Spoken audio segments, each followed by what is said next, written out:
Hello friends, welcome to my channel explore with Ashwini. आज सुबह सुबह हम निकले हैं त्र्यंबकेश्वर के लिए।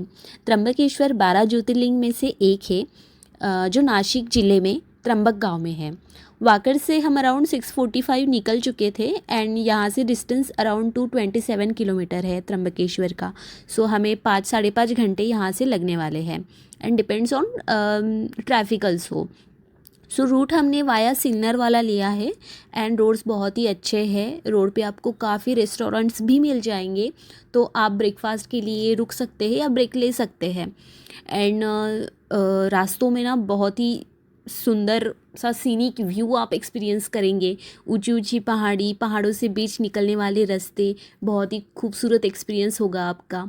सो हमने पहुंचने के लिए तो काफ़ी टाइम लगने वाला है। तब तक मैं आपको मंदिर की थोड़ी इन्फॉर्मेशन शेयर करती हूँ जितना मुझे पता है। बट उसके पहले अगर आप चैनल पर नए हैं तो प्लीज़ चैनल को सब्सक्राइब करें। त्र्यंबकेश्वर ज्योतिर्लिंग में ब्रह्मा, विष्णु और महेश तीनों ही विराजित है और यही इसकी सबसे बड़ी खासियत है, क्योंकि अन्य जितनी भी ज्योतिर्लिंग है वहाँ पे केवल भगवान शिव ही विराजित है। सो प्राचीन काल में त्र्यंबक गौतम ऋषि की तपोभूमि थी। अपने ऊपर लगे गोहत्या के पाप से मुक्ति पाने के लिए गौतम ऋषि ने कठोर तप कर शिव से गंगा को यहाँ पे अवतरित करने का वरदान मांगा। फलस्वरूप दक्षिण की गंगा अर्थात गोदावरी का यहाँ से उगम हुआ है। सो गोदावरी के उगम के साथ ही गौतम ऋषि के अनुनय विनय के उपरांत शिवजी ने इस मंदिर में विराजमान होना स्वीकार कर लिया। 3 नेत्रों वाले शिव शंभू के यहाँ विराजमान होने के कारण इस जगह को त्र्यंबक मतलब 3 नेत्रों वाले कहा जाने लगा। उज्जैन और ओमकारेश्वर की ही यह त्र्यंबकेश्वर महाराज को इस गांव का राजा माना जाता है। इसलिए हर सोमवार को त्र्यंबकेश्वर के राजा अपनी प्रजा का हाल जानने के लिए नगर भ्रमण के लिए निकलते हैं, ऐसा भी कहा जाता है। अगर मैंने कोई गलत इन्फॉर्मेशन शेयर की है तो प्लीज़ मुझे कमेंट में आके करेक्ट कीजिए। सो फाइनली हम त्र्यंबकेश्वर पहुंच गए। पार्किंग के यहाँ पे 50 रुपीज़ चार्ज हुए थे। सो पार्क करने के बाद आप जैसे ही मंदिर की तरफ बढ़ेंगे तो लेफ़्ट साइड में आपको भक्त निवास दिखेगा, तो वहाँ पे आपको पास निकालनी है। तो आज सैटरडे होने की वजह से और ऑलरेडी हम बहुत लेट हो चुके, यहाँ पे हम 12:30 बजे पहुँचे, तो आप देख सकते हैं कि कितनी ज़्यादा भीड़ हो गई है पास निकालने के लिए। सो पास निकालने के लिए हमें एक आधा घंटा लग गया।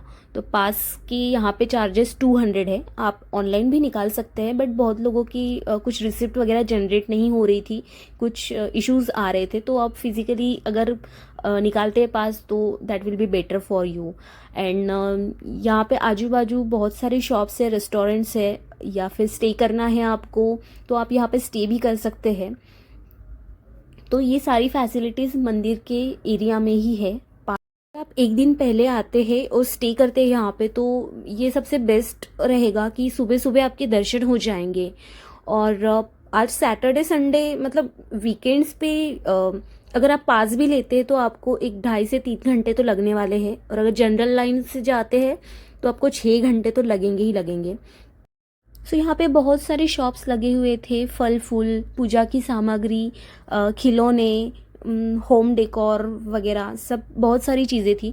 बट यहाँ पे हमने ज़्यादा टाइम नहीं लगाया, हम सीधा पहले गए दर्शन के लिए। तो आपको पास अगर आप लेते हैं तो आपको उत्तर दरवाज़ा से जाना है।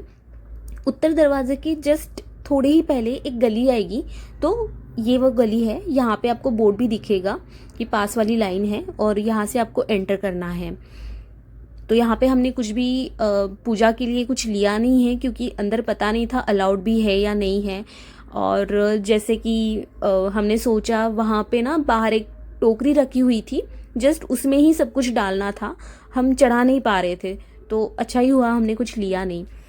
और आप देख सकते हैं कि ये पास वाली लाइन है और सेम ऐसा ही एक 2 और हॉल रहेंगे, वो पार करके मतलब टोटल 3 हॉल और एक ये बीच में का ये जो एरिया है ये भी बहुत बड़ा एरिया है।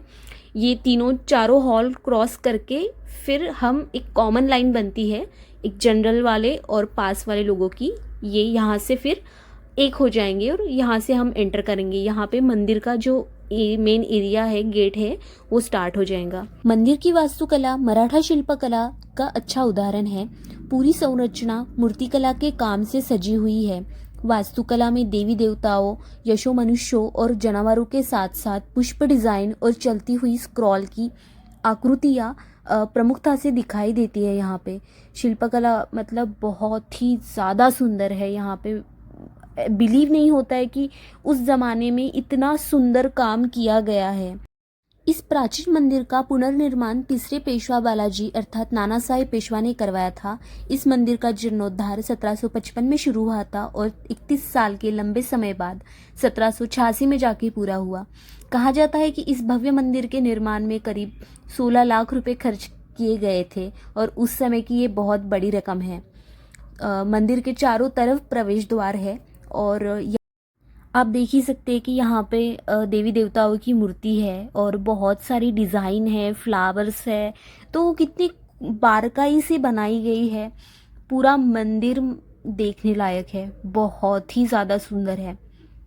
तो ये हम मंदिर के गर्भगृह में आ चुके हैं और यहाँ पे जगह जगह पे स्क्रीन लगाई हुई है, तो आप यहाँ से दर्शन ले सकते हैं। आप भी दर्शन ले लीजिए। और हमारे दर्शन हो गए, हम बाहर आ गए थे और पूरा मंदिर ही एक उत्तम उदाहरण है शिल्पकला का। मतलब इतनी छोटी छोटी डिज़ाइन और इतनी ज़्यादा एक्यूरेसी के साथ बहुत ही ज़्यादा सुंदर था मंदिर। 1 बजे लाइन में लगने के बाद अभी हम 4 बजे दर्शन करके बाहर आ गए हैं। तो पूरे हमें 3 घंटे लग गए पास लेने के बाद भी। तो अगर आप सैटरडे संडे ऐसे ही प्लान कर रहे हैं तो आप यहाँ पे 10 बजे तो आपको पहुँचना ही चाहिए, तभी आपके दर्शन जल्दी हो जाएंगे। हमने यहाँ पे लेट आने की जो गलती की है आप मत कीजिए। जितना जल्दी से जल्दी आप पहुँच सकते हैं यहाँ पे तो पहुँचिए, सो दैट आपके और भी चीज़ें आप यहाँ पे एक्सप्लोर कर सकते हैं। 5 बजे हम वहाँ से निकल चुके थे एंड अप्रॉक्सीमेटली 10 सवा 10 बजे हम पुणे में पहुँच गए विथ 1 ब्रेक। तो ये वीडियो आपको कैसे लगा ये मुझे कमेंट थ्रू ज़रूर बताइए। वीडियो को ज़्यादा से ज़्यादा शेयर कीजिए, लाइक कीजिए एंड चैनल पे नए हैं तो चैनल को सब्सक्राइब कीजिए। Thanks for the watching.